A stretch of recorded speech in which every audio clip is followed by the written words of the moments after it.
Welcome to your podcast, Beyond Capable. Welcome back to another episode of Beyond Capable. This is your host, Eric Trinidad. Don't forget to like, subscribe to our channel so we continue to share our stories and the word throughout the entire world. Today I have a special guest with me, a dear friend of mine, Mark Peluso. Did I say it right? You good? Close enough. I'll let it slide. I know Mark over 15 years or more? Yeah, something like that. Yeah, actually, I met Mark my first job as a social worker at the VA back in Connecticut, and we worked with the homeless team back then. And like I said, I'm honored to have you here. You know, you have a great story. You have me.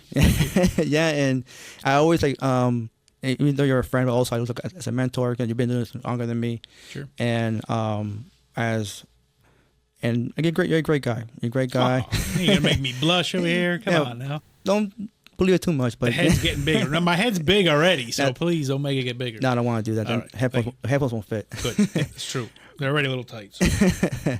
But yeah, seeing how you work with your clients, probably 3 years, I think it was, and seeing how you involve yourself from you can talk to the guy who's like the most homeless guy to the president of the VA, and it's something that I admired and actually learned from you. Sure. That to treat everybody the same, and with respect and honor, no matter if they're in the street or they're wearing a suit. And as you know, we dealt with a lot of people back then that have a lot of need, but you never ever showed these people that they were less than the rate that they're going through. And so that for me always was resonated with me, and to this day we've been friends ever since. Absolutely. I think you're the only person that keeps you're the only person that we small world that we ended up in the same place, right? In Florida, pretty much. So. 20 minutes away. Yeah, it's great. And so your story for me is amazing, and I wanted you to share with the world. Sure. So going into this, what inspired you to become a clinician, or before you became a clinician, what was going on in your life that brought you there? Sure. So let's see. I got into a dirt bike accident when I was 20 years old and severed my spine. Ended up as a T6 paraplegic. And prior to that, I was doing actually for the 6 or 7 months before I got hurt, I was doing heating and air conditioning work. Prior to that, I worked in grocery. I was still figuring out what I was going to kind of do. Yeah. Never on the radar of anything to do with therapy, or I didn't really ever think about anything like that. Yeah. So I was in rehab hospital and doing inpatient stuff, and I had met with a clinician or somebody, I don't know, a social worker or something, and the rehab hospital was great for a lot of stuff, but the initial interaction I had with somebody didn't really feel too positive about it, and I was, I could do this a lot better than that. That was probably the first spark of, okay, maybe that's something I could do, because obviously your whole world's up in shambles at that point, trying to figure out what you're going to do with yourself. But honestly, kind of the path came a little bit later. I was out of work for a bit, then I kind of went back to work just to get back into doing something. I was working at Mass Mutual for a while, doing some clerical work, and eventually I got in with the state of Connecticut, working at DCF as a clerical worker, doing secretary work. Just needed to do something, and honestly, I was like, benefits, man. I need benefits. I don't really care about anything else. So that's where I met one of my good friends and colleagues now, John Malowski, who's become one of we've done so much together, launched business together and stuff. And honestly, I was a clerical, and he sat on the desk across from me, and he was a new social worker in the field, getting his license, and he was close to, and started working closer in that capacity with social workers and figuring out kind of really what they did. And he encouraged me to say, maybe why don't you go in this? I'll kind of help you through. And so I started the journey back of school, which was a long piece, finishing, going through, working full time, and going to school for a bachelor's of social work, which I did, and then I got. And so this process that you decided to go back to school, how old were you? So I was 20 when I got hurt. Let's see. I was out of work probably for about a year plus, so 21. Then I worked at insurance. I was probably about 23 or 24 when I decided to start to go back to school. I had I had 2 semesters. I think I had gone to first year of college when I first got out of high school, and so I was about 23, 24. I decided to go back part time. I was working up in. I would work and go to community. I took classes at community college after work and just kind of, started knocking stuff out. And that was probably, like I said, 2000 and late 2002, something like that. Okay. And let's see, I got my bachelor's, I think was 2007. So it took me a little bit to slow, you go and you're working and, doing the best you can. I also, in that time, also had about a 9-month period where I got laid off, where the state did layoffs. So I was good old state. The good old state. So I had some trials and tribulations at that time of kind of doing that. But yeah, after that, then I rolled right into a advanced standing master's program, and I finished that in 2008. And then, my buddy John Malowski that I talked about, he basically mentored me after that, and I was able to kind of do some close work with him and do some placement hours, and he did my supervision hours. And after that, a couple years, I think after the master's, I was able to sit and get licensed and roll in and do all the other stuff that kind of comes into it. But let me ask you this, because as you know, as a social worker yourself, when we graduate, we think we just save the world and we want to just like help everybody. Sure. But in our case, or in your case, you have a different perspective because you've been through already a number of challenges to get there. What was your mindset after you got out of school? Well, the first was I would love to get a job in this. I thought I was going to be like, boom, you're done. You're ready to go. Everyone's chomping at the bit to kind of hire you, and it was a little more work than that. I mean, I had some good supervisor at that time to trying to get you some work within, but it's challenging in having a disability. I think in a perfect world, we like to think that you get all the chances and it's a level playing field, but not so much.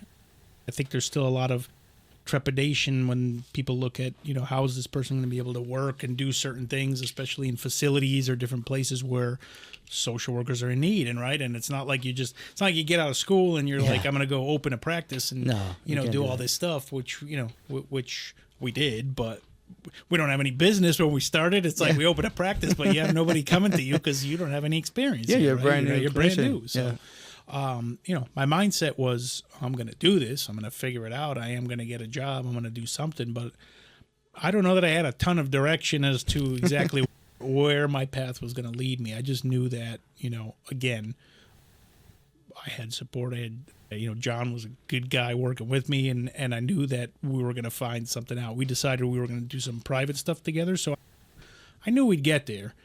I just didn't exactly know how we were going to get there. So you think that the drive that you had, because before you became a social worker, you got your accident. Sure. So you had to have that mindset of like, I have to do this. Yeah, absolutely. It's not like if I have no choice. Well, yeah, that's kind of what, I had intended to do prior to getting hurt. I was going to do, I was going to do HVAC, dude. I was working, man. I was a working guy. I come from a family of... It's a good career. Family of people that work, HVAC, electricians. That was my interest. I never really thought about anything else. And then I was like, okay, well, that's not going to happen anymore. I don't think I can climb up an attic, so that's going to be kind of problematic. And I was like, what am I going to do? I got to do something, right? I got to make something out of myself. I can't just, I knew, I did a year working at clerical work and then some more, and I'm like, this is just not enough for me. Yeah. I knew I couldn't do that for life. And I'm like, I think I have compassion for people. I've always had. I think I have I seem to have a good connection with people often. And I'm like, well, if I can maybe help people and, disabilities and not disabilities, I was just like, I think across the board, I think that I can actually maybe make a change and make some people's lives a little bit better, and with whatever struggles they might be going on with. So I think that's kind of what started to make a drive for me, to really kind of focus on making something out of myself. Yeah. The thing is, like, even though it sounds nice, but there are moments that you're like, should I be doing this? Yeah. Is it even worth it? Mm. It's because, again, having a disability, people say that, you don't open a lot of doors. Like, it's not. And I think, honestly, especially when you start, after you put all the work in and you get to school, listen, I think school has got its own toughness, but if you go and you do your stuff, you're going to pass, right? You're going to do all right. But then after that, now you start sitting in these interviews in places and you start not getting jobs, right? And you start feeling like, what's going to go on here? Am I defeated? Did I just, the thought starts going through your head like, did I make a mistake? Like, I thought I was going to do all this. Now, you put in 7-8 years of work, right? 9 years, and you're like, nobody seems to be biting. And, I think when you have a disability, it's hard to not think that plays a role in it, right? Yeah. So there's a lot of ups and downs with emotions and with feelings of what you want to do. And it's, but I think you just got to, you set yourself to like, I'm here. What do I got to do? I got to make something of this now, right? I just can't give up. I got to figure out what's going to be. We need to put food on our table. We got to take care of ourselves. We need insurance. We need all the other things. So, those are the tangible things that make you drive forward, right? But the desire, I think, is there to start, figuring out, how do I work this and how do I actually get to help people on a level that might, help with some of the struggles that I had throughout that other people may be going through. Just speaking about struggles, can you share with us a moment that it was difficult for you when you question yourself, or not yourself, but the what you're doing? Can you work related or just related? Life? I mean, obviously, I think initial recovery, when you go from, to have an injury, right, that in an instant kind of changes your life. You're like, boom, you go from like, I'm a walking individual to like laying there and you can't move, and you're just like, what am I going to do? And then you get into this rehab piece, right? And you're just like, I remember, I'll be honest with you, I remember the first time I was in the rehab hospital and they got me up in the chair. I was by myself this time. Usually I had a lot of visitors. It was very rare that I had a lot of good support system, which was great. But this was a time I was by myself, which is sometimes nice. You're like, oh, I'm by myself. I could chill out a little bit. And I remember that, there was a courtyard outside, and it was just, they had paved it, and it was all ready to go. And I'm like, I couldn't wait. I got in this chair. I'm like, I'm going to roll out there. I can't wait. Like, it's going to be so great. Be outside and be independent. And I remember rolling out, like, I probably got to the door. I probably got like 20 feet outside, and I was done, man. My arm, I thought I was like, and it was a moment of like defeat almost in your head. Like, I couldn't roll like 20 feet. And like, how am I going to do this? Like, how's it going to happen? I mean, in your mind, like, it's just muscle. You haven't built it up yet, but it's defeating, right? In that moment, but you're emotionally, just like, emotionally, you're like, are you kidding me? Like, I had this idea I was going to be doing laps around this courtyard, and I couldn't do it. And I was like, I don't know. What's my life going to look like, And you were 21, right? I was 20, early 20s? 20? Wow. 20, 20 years old. Well, you can't even drink yet. Not even old enough to drink yet. Yeah, not even old enough. So how do you get out of that mindset? Well, I think it's just drive. Then I was like, well, screw this. Number one, at that point, I was like, okay, I want to get out of this place. My first thing when I was in rehab was like, I want to go home. I want to get back to friends and doing stuff. Better food.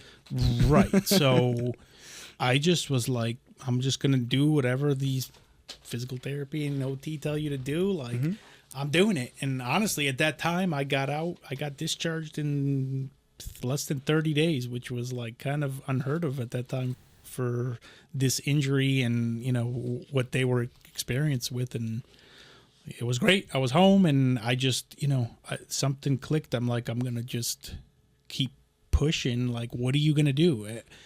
Giving up.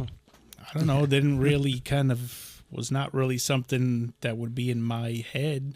It's not to say I had days where it was like, but I'm like, well, what am I gonna do?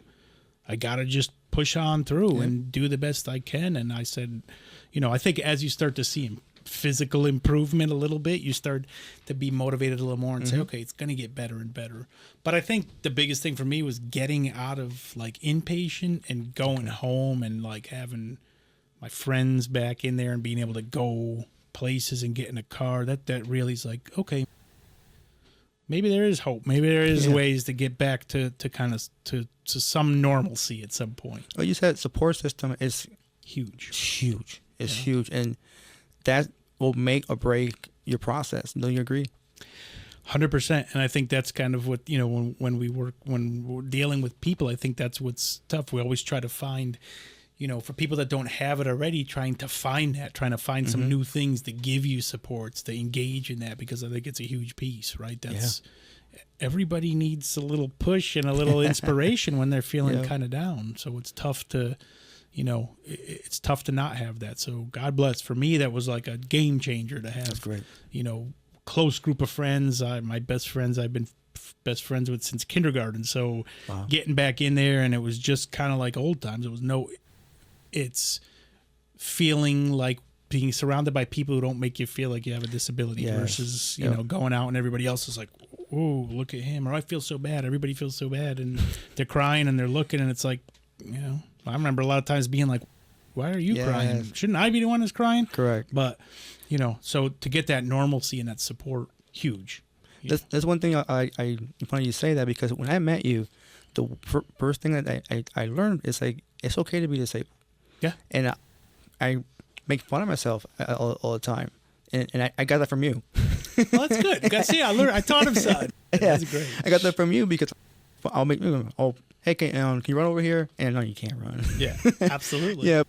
But the fact that you're responsible and we're able to, like, just shoot the shit and be more mature about it, it helps a lot.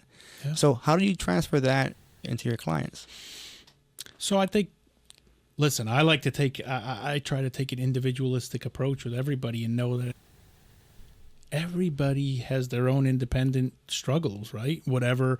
I never look at situations and compare people to other things or say this or that. I just, I think everybody lives in their own moment, and that's their experience. And I try to just deal with people where they're at, understand that it's unique to that individual. And, people are there, especially in a therapeutic environment, right? They're there to get some kind of help, to get some kind of guidance. So you try to just take them where they're at and not, leave the judgments behind. Part of it's also, I think, as you develop as a clinician, as a social worker, as a whatever you do, there's the book, right? There's the book that you go to school and you learn, right? And then you realize real quickly that the real world is not about the book, right? Nope. It's here. And you have to find balance in between there. And sometimes it's about, just being there. And also, I think letting people know that I don't always have the answer. I don't know.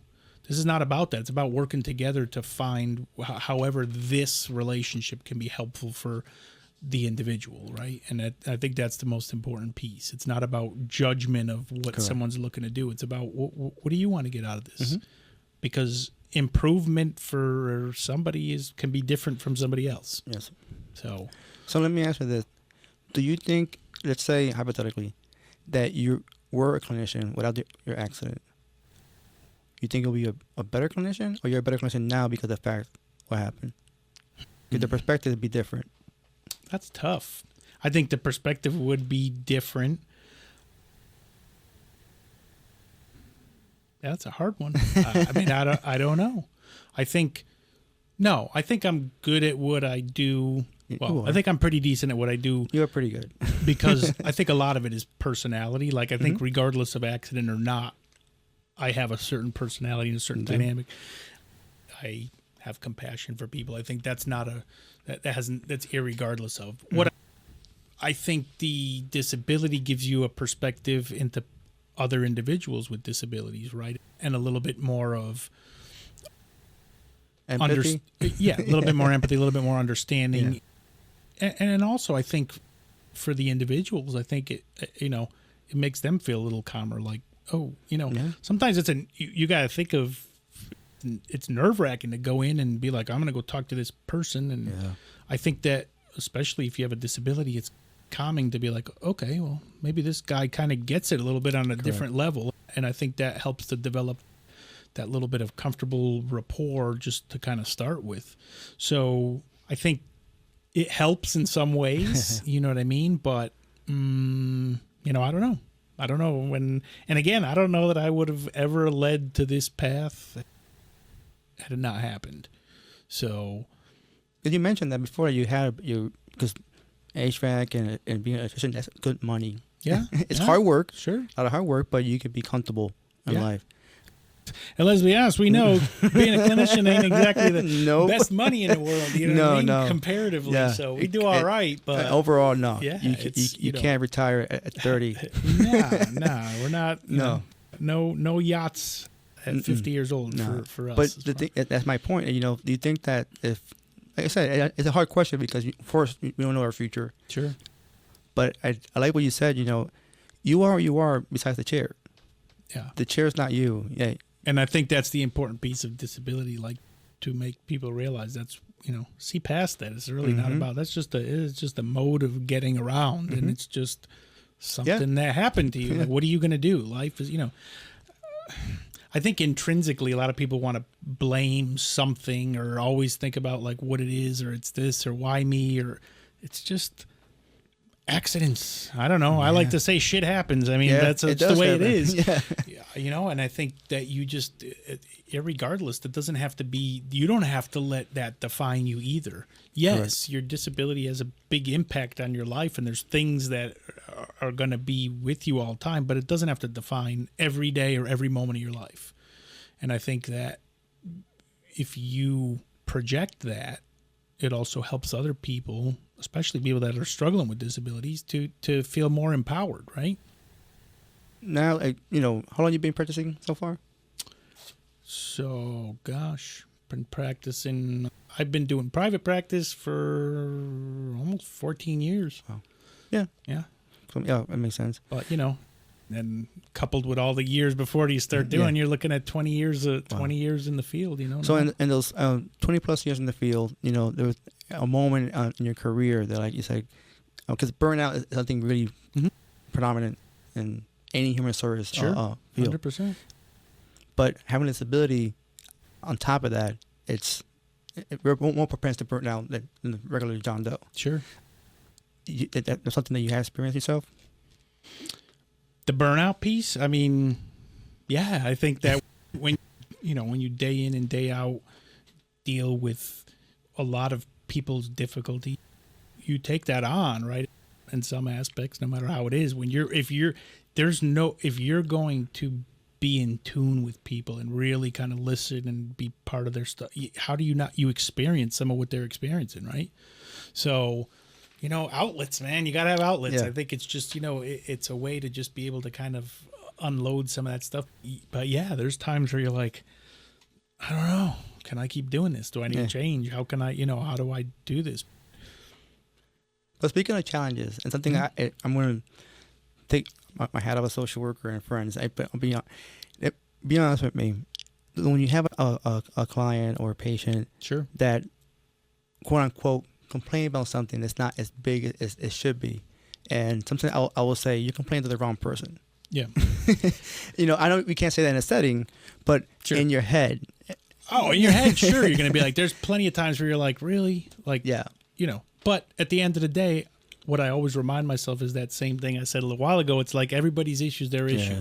It's what, a lot of thing has to do with what somebody's experienced. To their experience, it might be the worst thing ever. So, again, I try not to do that comparative piece because I'm like, your situation's unique to you and you haven't had the same experience. And listen, I realized that, like, I remember I used to do a lot of, when I was in the, inpatient, they'd call you a lot, and because I had the good personality. My doc was always like, hey, can you come talk to this guy or that guy? And like, you're so inspiring, blah, blah, whatever. So, sometimes and I had no problem doing it for a lot of times, but sometimes I remember once they wanted me to talk to like a couple quads, like, guys in a sip and puff chair. And I'm like, what am I supposed to say to someone like that? Because he's probably looking at me like, screw you, dude. Like, what do you got to say to me? And I was kind of almost at a loss for words. Yeah. And actually, what I said just that. I said, I don't really know what to say, and I think that kind of actually made, we kind of laughed a little bit, and I was like, I mean, you're being honest. Yeah, I'm being honest because I really don't. Right, I don't know. It's again. So I try not to make it,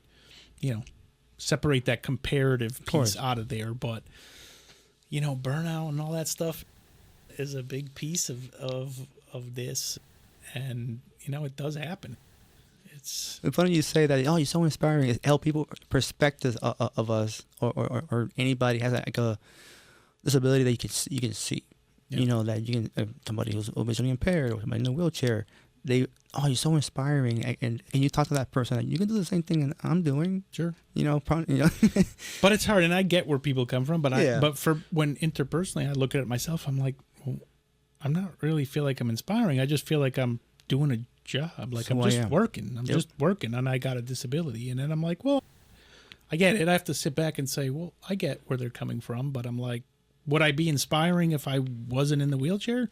Yeah. So sometimes, it's one of those things where some of the things we don't think about in the disability world that people say and do, and it's always for good intent.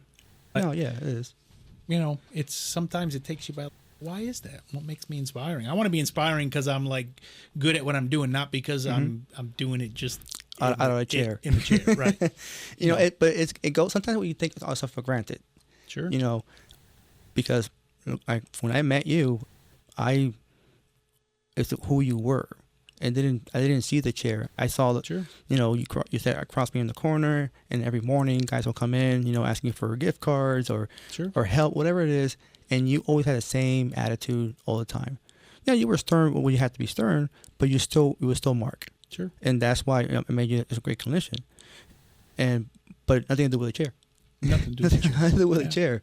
And so in your practice, either in your private or on other jobs, of course, protecting the person, any specific case that you thought it was hard for you that you didn't think, because we can't help everybody else. We can't help everybody. That's yeah. I mean, I've had a couple, and without going into details, there's just some people that are really psychiatrically ill, and for a lot of different factors, there maybe you just hit standstills. But even with those, I think you pick it down to like, okay, is this benefiting you? Like, I think sometimes that's what I mean. Like the therapeutic piece becomes, what is it doing for you? If you get something out of this and it helps you and it inspires you to do something better in your life in any way, then I'm going to try to help. But it's frustrating because I think when you want to be a helper, right, and you want to give solutions and you want to be able to get somebody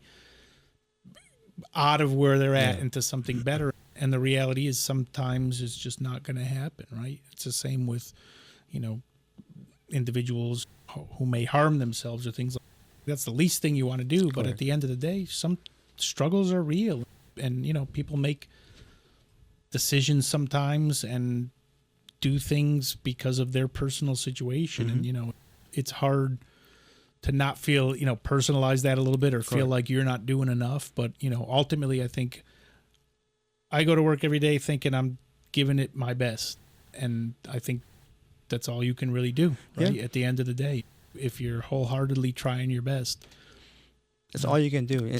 So in that sense, when as a clinician, what kind of strategy do you use, or what kind of approach that you commonly use in your practice?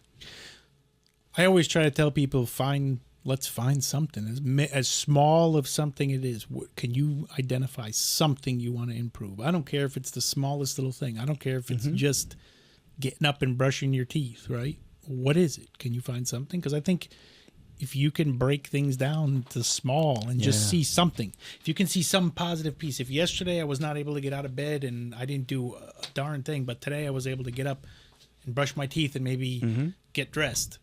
That's an accomplishment. That's a win, right? Yeah. That's a win. That's something. So, I always try to think outside the box and say, what can we do? Let's break it down to something very simple and just, if we can focus on that, I think it's something to go with, right? Do you think that's how I cut you off? But do you think that mindset that they use, you apply it to yourself? Because you said it's something small at the beginning. Because when I'm assuming almost after your accident, that's probably your mentality. Like, okay, just one day at a time. One day at a time, man. Try to focus on, a lot of times we always want to think about where we want to get to, right? We want it, and we want it now. We want to get there. But you got to look at the little wins, man. Sometimes you got to say, well, if I can just do this little thing, it's still that ladder that you're going on to get to that goal, right? So if that's all we could do for today, that's all we can do for today. As long as you're trekking in the forward direction, right? Even sometimes you go backwards, it doesn't mean you fall off. You keep setting. And again, I think slowing it down to that, sure. Plenty of times you're like, I remember in early rehab, your strength is in there, all your mobility, all the things you want to try to do. Like, well, what can you do? It's just not here yet. Yeah. And I can't make that happen overnight. So I just got to say, okay, well, today maybe I transferred into a car, right? That's a win. Correct. Okay, maybe I can't, maybe my body's done for the rest of the day, but I did it. I did it once. And, eventually I transferred in and out of cars multiple times a day, right? Yeah. And you don't even think about it. So, I think a lot of people, I try to encourage the same thing. Break things down and just look at what you can do. Stop comparing yourself always to what everybody else or what you can't do or what you haven't done. Just try to focus on what it is that you can do in the moment. I think I have to go back to what I said before, because you just answered your question. When I asked you if you would be a better clinician in the chair or out of the chair, I think you're a better clinician now because you can appreciate those small things. Yeah, this is true. Because it just said, transferring from the car, brushing your teeth. Remember, you weren't born this way. Yeah. So you had you abruptly in your young life. Relearning, right, from an abrupt moment, right. So we appreciate things a lot more when you're used to not having any help. Absolutely. So I think that, and I want to answer for you, but I think you're a better clinician now because you can appreciate things more deeper and share these with your clients. Yeah. Like you said, simplest things, because we as people with disabilities have to live that way. Absolutely. And every small thing is a win. Yeah. And I'd like that you say that, and when it comes to I think having a disability, even though it's, of course, disability, sure, but it's also, I want to call it corny, but a superpower. That's it. Because I believe, my experience, people with disabilities have a stronger mindset when it comes to any challenges. Sure. So, and that's something I see in you when I met you. And I, after what happened to me, it's you know what? I've met so many people in my life that are in worse case than I am, and they're doing great in life. And of course, like you said, even though we see those things, it's so hard to process and all that. So I just want to say you're a great inspiration to me. Well, I'll put it on record. People can say that. Oh, there we go. You got that, right? So record that one. I good. said that, so that's it. You can't go back and you could say it again, Eric, if you want. No, I'm not gonna say it again. So let me ask you this: everything you had done in your life as a clinician, what would be your favorite job? What's been my favorite job as a clinician? Oh, rewarding. Let's put it that way. Most rewarding. Yeah. I gotta say, I think doing private practice has been rewarding, even though I did it full time for the last 5 years. Now I'm just doing some part time because I'm working full time back at the VA. But I think that there's a certain reward to being on your own, right? Doing your thing, doing things the way you want to do it, right? Not having not standards. No, I know what you're saying. But somebody under your neck all the time. There's not all this stuff of what you need to do and what you're doing. It's your show, right? You run it the way you want to run it, and you can connect the way you want to connect. And I think there's a feeling of accomplishment.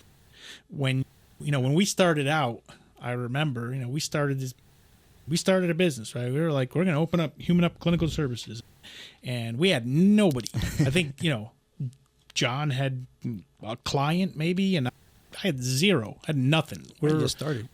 We made, wow. we're going around. We made flyers. We're going, putting them around. We're hitting schools. And, we thought, we're never like going to get, and next thing you know, before you know, you get some calls and you get a couple clients, and fast forward a year or so later, and we got a flow, and people are coming back, and we don't even advertise. It's just we can't take enough people anymore. We don't have the time. It's just like, and at some point, I think you look at it like, wow, I mean, I guess we're doing something right, or we're connecting on some level with people, or doing something that people are wanting. Because in our field, people don't refer if they don't. They're not getting something out of it. So I'm like, I think it's a sense of accomplishment to feel like we could do this, I could, and I think, again, doing it the last 5 years as a full-time job, and just, yes, challenges to doing it, but I think it makes you feel really proud to say something I built, and what other pinnacle could it be? If you could pay your bills and be okay. Yeah. Doing your own thing. To me, that was like, you can't get much better than that, right? You don't need to be. I don't need to direct an agency like no. I'm the guy, even though it's a one-man show. Yeah, but you're the show. You're the show, and I think that was inspiring, and it felt really good. No, and that's saying no. I remember when we worked together, that you would leave work and you would rush out of there because you had to be either 5:30 or 6 o'clock, and we get out of work at 4:30. Yeah. And if you were in Hartford, you had to go, something like that? Yeah, Wethersfield, so it was... Yeah, a little bit further. I didn't drive over 80 miles an hour, I swear. No, you didn't. But I remember that, and that work ethic, something that, remember, you're my first clinician I ever met. Sure. That I work with. Yeah. And the funny thing is that people out there, it's not a lot of males. And our business is not a lot of males. Man, I remember being in school, and it was like, I think in my MSW classes, it was me and one other guy, and all ladies. It's good for the dating pool, I guess, if that's what you're looking for, but not so much for, it's just not a lot of guys. I think it's grown now. There's much more of it, and honestly, that's how Human Up Clinical Services was born, on the fact of, just the whole concept of men. John and I kind of really noticed that in the, we were doing a lot of work with adolescents at that time. And, for historically, we were like, girls get sent to trauma therapy and boys get sent to anger management. And it's like, good point. Okay, like, guys have emotions too. So we started this whole, it's funny, Human Up came from a group we ran at an adolescent facility. We used to run a group, and we were talking about this thing we were going to do, and they were like, we were watching a thing about manning up, right? Because the whole the concept, you got to be a man, right? It's all about, you got to man up, you man up. What does everybody say, right? They still do it now. You got to man up. You're being a little wussy or whatever you're being, right?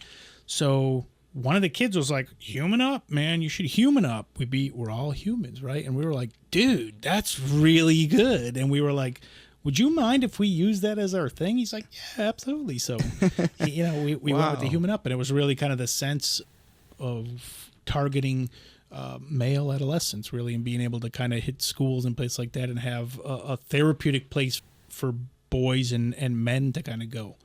Over the years, it's morphed into, we do everything now. And I think, the grounds is still there for that piece of it. But, it was an avenue we felt that was needed. And, that felt really good. I think we connected well with some of that population and really kind of tried to normalize it a little bit more for people.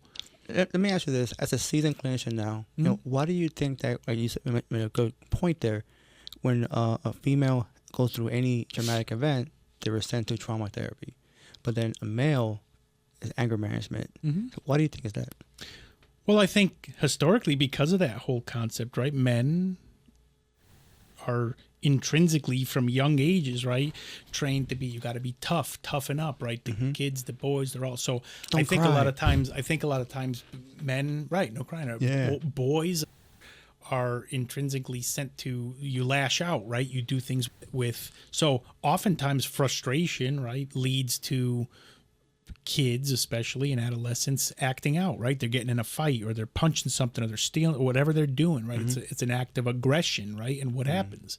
So then they get jammed up with something, and next thing you know, it's like, you got to go off to anger management, because they're not coming in crying and being emotional about, something that's there. And I honestly, I think the root of why, and I still think it's still. Yeah. It's everywhere. I mean, and this is, from media, from everything, right? If you watch commercials and you watch all these things, you see how it's always about, guys got to be tough. You don't, whatever. That macho mentality. Right. So I think there's a lot of ways to go, but honestly, I think that's how it happens. I think just because men get into fights and men get into different things more, not that women don't, but No, of course. Yeah. predominantly. And, Yeah. and then it boils down to, hey, you need anger management. And some do, Yeah, but of course. focusing on underlying trauma, right? Being able to understand that men can have emotion and feelings just like anybody else, and that's okay. So it's a good thing because your company was born due to a system that wasn't working. Sure. Do you agree? I absolutely. Yeah. I mean, that's why you had your business. A gap. I think a gap. Yeah. It was a gap. There wasn't, a lot of places would be like, oh my gosh, we don't have anywhere to, there aren't really a lot of this. I mean, we don't have somewhere that focuses on that piece of Correct. it as unique individuals, right? Men, unique individuals that can be emotional, that can have some of the same emotional struggles as women. Mm-hmm. And it's funny you say that because one of my internships in grad school was anger management class. A court mandated anger management class. Sure. And I was like, half the people just need therapy. Yeah. Right? They weren't even angry people. No. I mean, it's right. What is it? You get frustration. Yeah. That you got to let that out some way, right? Mhm. And Yeah, of so course. a lot of men let it out with aggression, unfortunately, right? And it just leads to, well, okay, you did something aggressive, so you must have an issue controlling your anger, when really the underlying issues are probably more emotional. Yeah. Now, on the flip side, now you work for the VA. Mm-hmm. And, of course, when a veteran population has a lot of anger issues, either Absolutely. PTSD or related or TBI related. Sure. So now it's a whole different scenario. Sure. So how do you deal with that? I think the concept's kind of the same, right? When we deal with Yeah. probably 100-fold, right? Correct. The military intrinsically teaches you to be Hard ass. Yeah. right. You're the tough guy. You can't show anything. You can't show any emotion. So I think relating with people and letting them know that this is all right. You can come in and be emotional. It's okay. You can talk. You can let your guard down, and you can talk about emotional stuff. It's a key word, guard That's- down. Yeah. A key word. It's And okay. because, you and I, well, not doing anymore, but working with veterans for many years, Sure.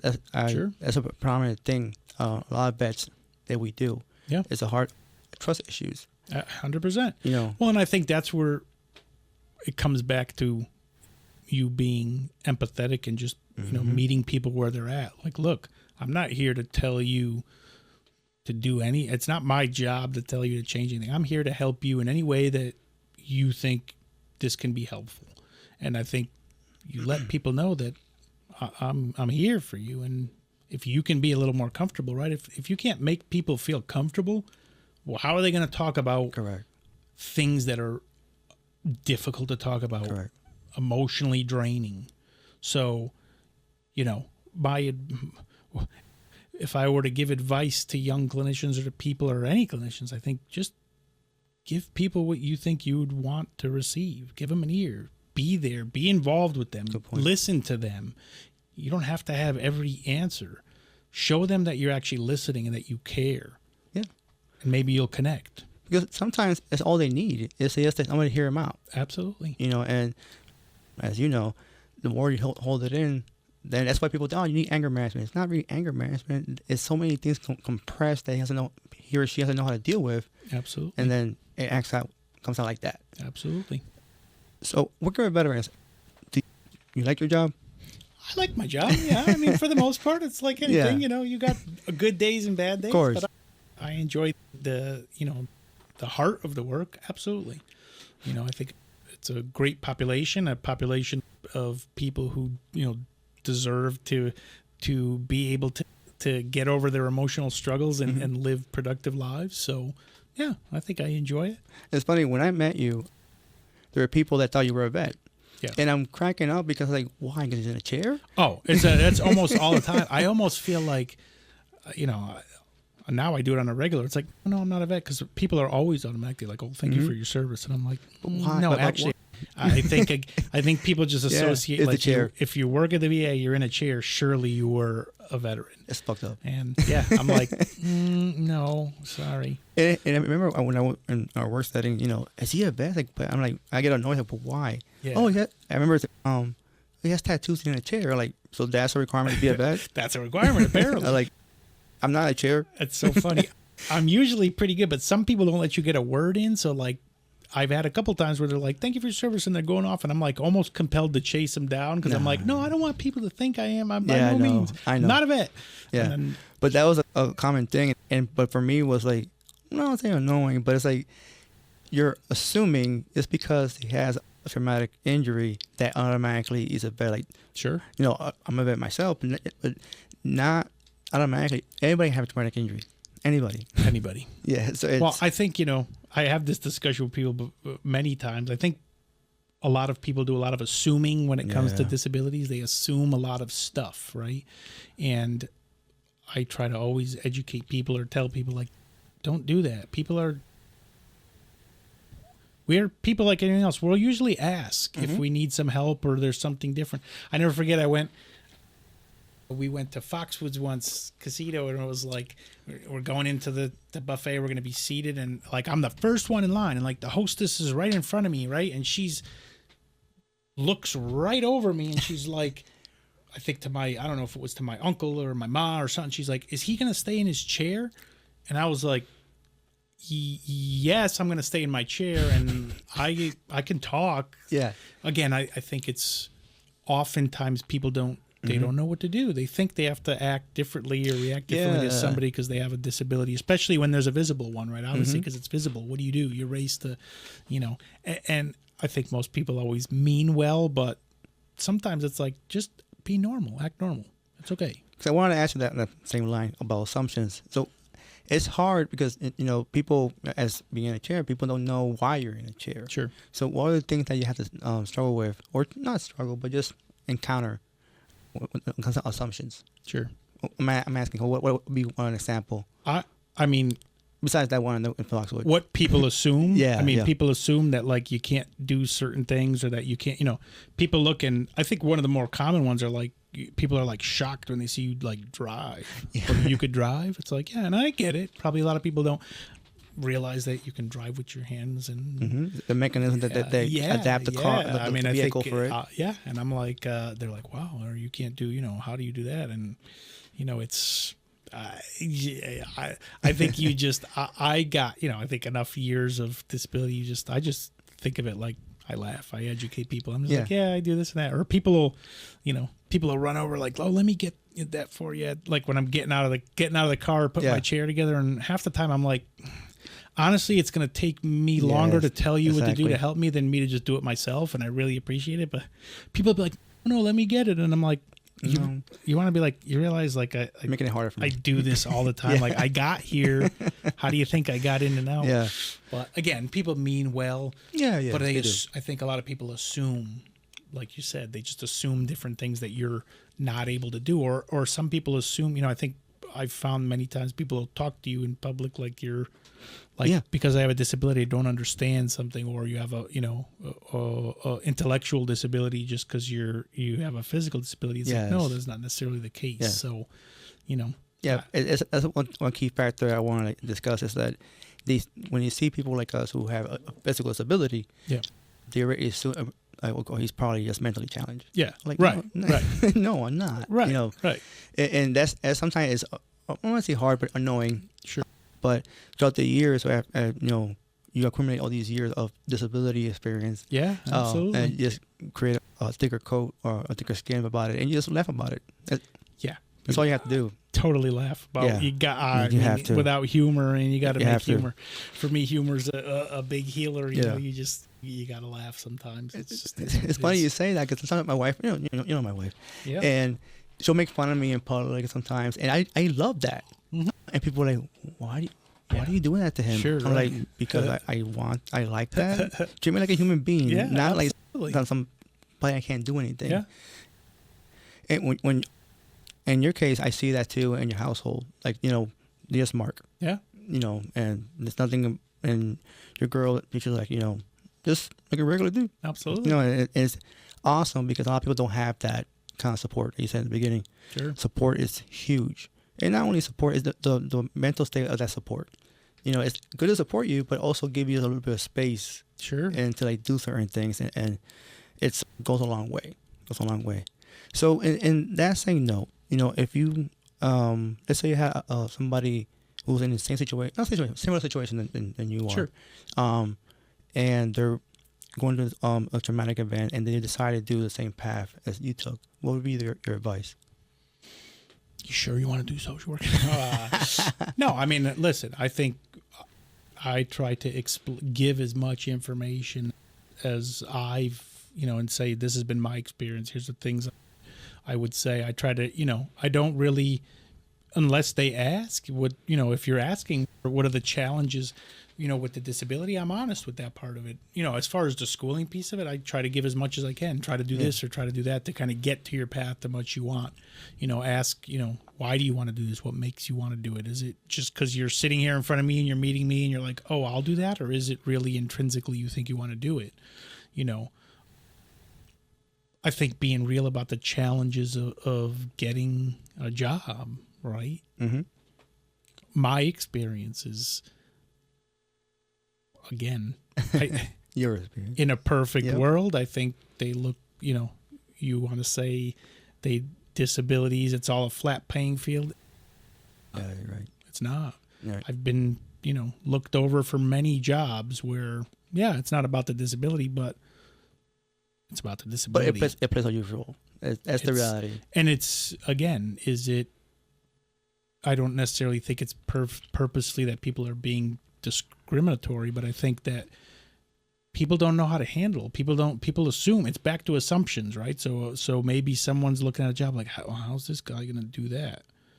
And not only that, like, you're a business owner, it's bad being a liability, or we don't have the things to accommodate that person to, all these things that they already assume before meeting you beforehand. But then you get the people that give you the chance, and they're like, wow, remember, we worked homeless. People are like, we do homeless outreach. Like, Yes. Yeah. yeah, all right. Did I go trekking through all the woods? No, maybe had to make some modifications, but we got out there, Went to right? soup kitchens. We went to soup kitchens. We went to plenty of not super accessible places. Yes, and I remember that. And did pretty all right. So, kudos to the people that actually do give chances. But I think that's an important piece. If someone, back to your original question, if someone going to ask me, I'd say you got to be prepared that you may face rejection, right? You may put all this work in, and you may get to a lot of places, and you're just not going to get hired.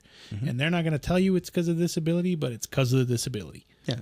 And that's just they can't tell you that. Right. They're not going to tell you that. Yeah, they can't tell you because we have all these protections in place, right? Yeah, the ADA and all that stuff like that. Yeah. But you're just, you can get plenty of thank you for but we've chosen somebody else. Oh, yeah. And I think that gets real challenging, especially as you have experience that happens even later in life. Like with all the experience, you're like, I didn't get a job that in your brain, you're very qualified for, but it leaves that little thing out there to make you think like, there's still a lot of ground to make in the acceptance of disability. And I think that's just a reality. I don't think it's a bad thing. I don't think, I think it just is what it is, right?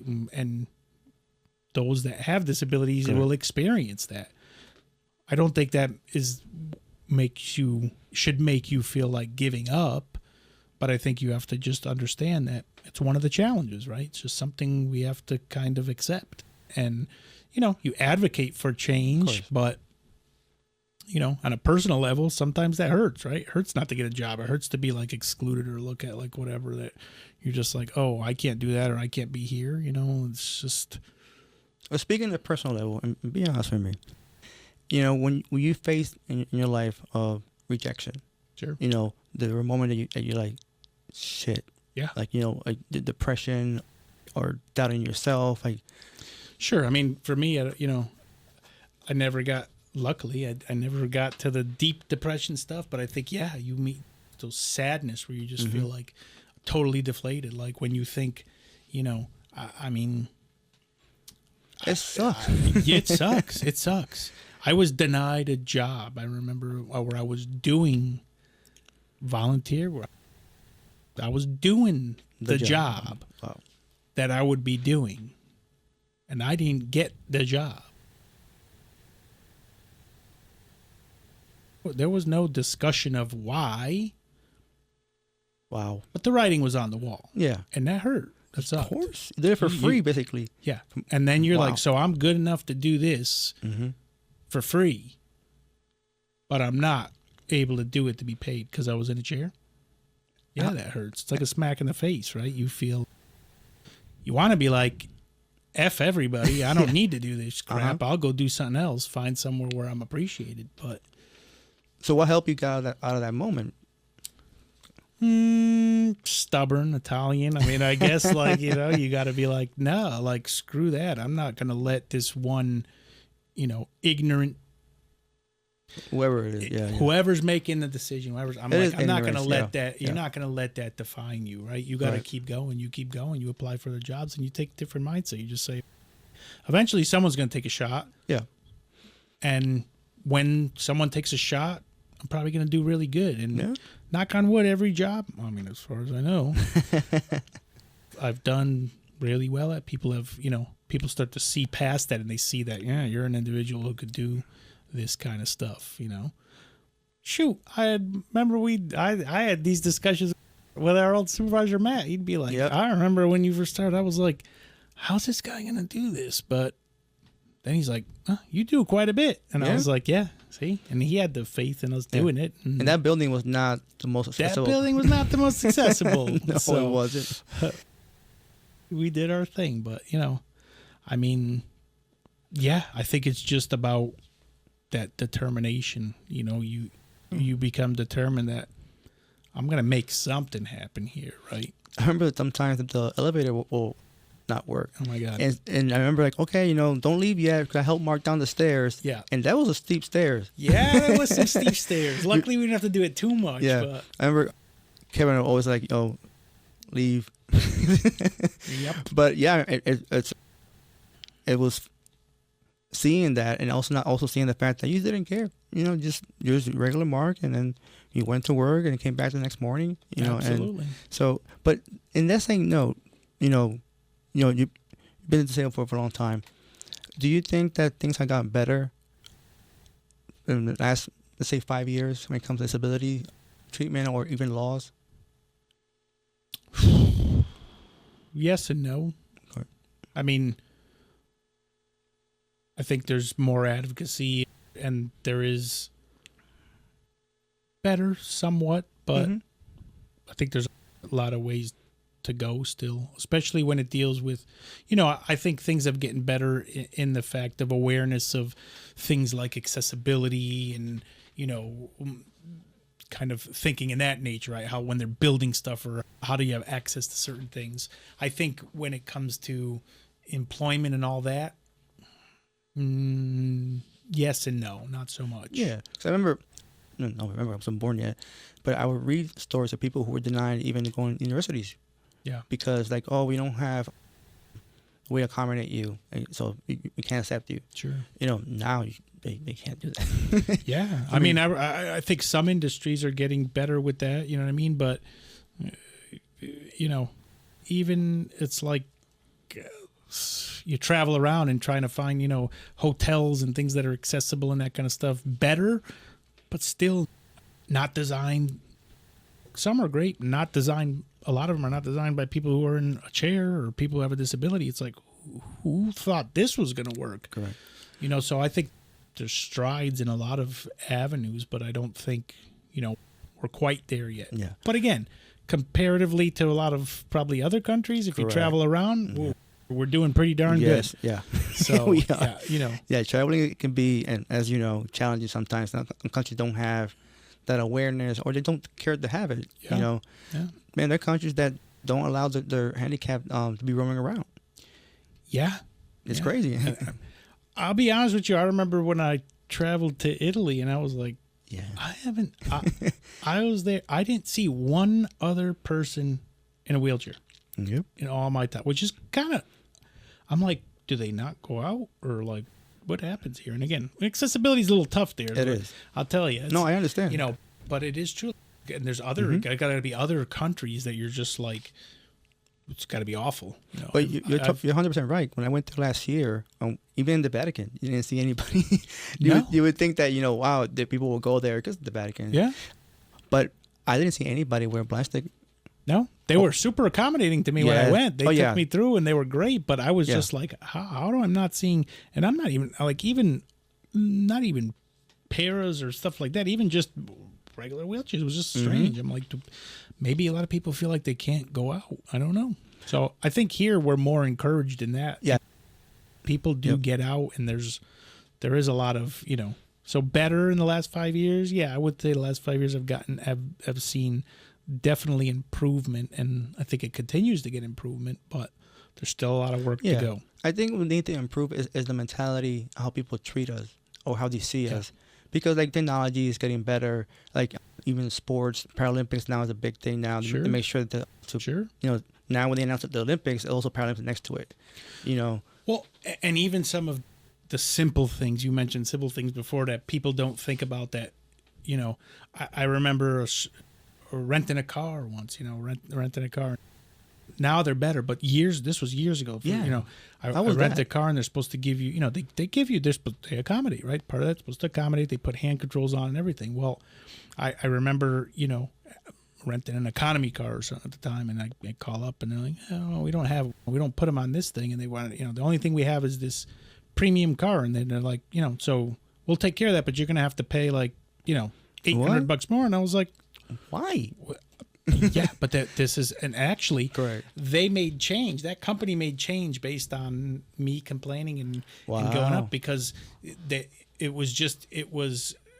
were not educated on the fact you cannot, right? You offer this service to somebody that's disabled. You can't make them pay more for something. It's if you can accommodate, you give me what you can accommodate at that price. So again, there's a good example of now. It's better when I rent. I haven't had that problem anymore, but it's little things like that, the challenges sometimes that go into, having the disability that other people don't think about. I got to think about accessibility everywhere I go. When I travel, it's like, where are you going to go? What kind of, hotel rooms do you have? Planning. Right. It's a lot of planning. And then when you trying to go overseas, oh my God. Yep. Europe trip took me probably 8 months to plan. I literally called places and had them measuring, and because disability standards are way different in other countries. They don't. It's not ADA in America. There's standard measurements and things. So, even the doors over there, they're way tight. I remember one place they're like, we have an elevator. I got there, you couldn't even get in the elevator stand. That was like an airplane door. I was like, this isn't gonna work. So I remember.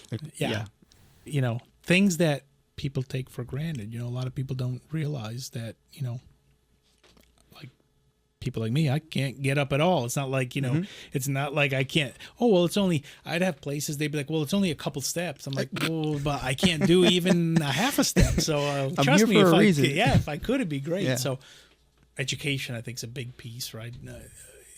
Talking to people rather than, you get mad. Frustration too happens. But I think explaining and reaching out helps to educate and get people to make change too, Well, speaking of education, like for people out there that don't know how you can get around in your vehicle, because you're right, people don't know. And even people in the industry of human services don't understand how that works. Yeah. Can you share that with us? I mean, I think sharing resources is a big thing. You know, Yeah. it's you don't know, because who looks at that stuff, right? Most people don't look for, unless you have a reason to look for if that exists. Why would you look for that, right? Correct. Who knows? But I think there's a lot of stuff. Thank God for the internet now, right? I mean, really, when you Yeah. think about the day and age, you could type in almost anything and find all kinds of stuff. You know, when I first got hurt, 1998, you know, we still had, it was just coming up. I mean, I got my first laptop, I think after I got hurt, and it was dial-up internet, and we were still learning. It wasn't like now you just kind of grab your phone and look up whatever. Like, you had to try to look around. Where's resources? Like, what do you know? You start to go to this place and that place and find that, you know, these places do cars and these places do, you know, there's a lot of adaptations. And again, it's about education, I think, really more than anything else, you know, telling people and encouraging them, like, reach out. There's a lot of things you can do. There's a lot of adaptive equipment. Yes, There's a lot of things available, you know, to meet everybody's different physical disability. Just, you have this internet at your fingertips that can kind of give, you know, I think a lot of people just immediately assume they can't do anything, right? Oh, I have this disability, now I'm done. That's it. I can't do this, that. No, there's a lot of things you can do. There might be a lot of things you can't do. Oh, but, of course. Yeah, of course. you know, surprisingly, there's a lot of adaptive stuff.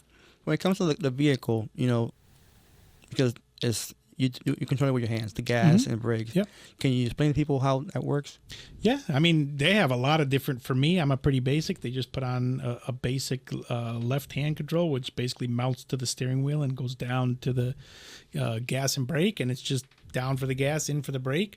But they have all different kinds of configurations for different disabilities. They have different left pedals for people that are missing, you know, amputees and things like that. They have assisted hand controls that for people who have limited mobility in their hands that can drive with, you know, like a power assist. They even have joystick driving for people who have almost very little mobility. They have, you know, most states have training programs that can get you either licensed if you have never been licensed, or relicensed, you know, with the disability equipment. Most places have grants and places that can help, you know, especially if you're trying to get back to work, they can help modify vehicles and pay for the cost of the modification. VA specifically has, you know, They have a grant for that. Yeah. right. So, you know, so really it's about researching what's out there and figuring out, you know, if you have disability, go to the local social service agencies, get connected to the people who know the work that can get you connected to the resources that will help you. You know, Yeah. I think that people who are able-bodied don't understand, but we don't take things for granted. Yeah. We take it for granted, and our sense of independence is so important. absolutely. It's so important. So when you're limited, that diminishes a little bit, Sure. or a lot. Absolutely. You know, and so that's something that let me ask you this: if anybody who listens to your story today, Sure. you know, what would you want them to take from it? I would say, if anything, take from it that no matter what it is you're struggling with, whether it's your disability, a personal mental health thing, whatever it is, don't give up the hope that there's some way for you to make your situation a little better. Right? And that's not to say you can't be upset. You can feel all the emotions, you can feel sadness, but don't let that moment define the rest of your life, because there's a lot of ways to move forward, right? Everything's just a moment in time, right? And you don't have to live that moment in time for the rest of your life. Yep. And so, Mark, honestly, thank you for. I mean, Thanks for I having knew me. a little bit about it. You know, we never got sat down to like discuss it, and Sure. I wanted this to be the setting that way. Not only myself to hear the story, but you know, probably the world. Absolutely. And so, before we wrap up, anything out there that you want people to know, like a company or anything on social media, whatever you want to put out there? I mean, I got enough business, so I don't know if I want to put any more, but my partner John might want some referrals. There you go. No, if you want to check out our, you know, we are humanup.org. If you want to check out our little website, and it gives you a little bit more about kind of what we done. That's, you know, based out of Connecticut. I live in Florida now, so I'm doing less and less there. but John is still hitting it hard and really kind of working with the youth primarily. And, other than that, I just say, be strong and get out there and find resources and live life. Man, there's a lot of life to live. There's only one life, huh? Only one life as far as I know. And you got to enjoy it as best you can. Exactly. You only have one chance to live it. Absolutely. Mark, thank you for your time today. It's been an amazing experience. Being friends, you know a little bit about the story, but not in depth and in details. And the fact that you came here today and shared with our listeners and me, I thank you for that. And I thank you for having me. It was a great experience, and I love what you're doing here. I appreciate it. And for our listeners out there, don't forget to like and subscribe to our channel, and I'll see you next time.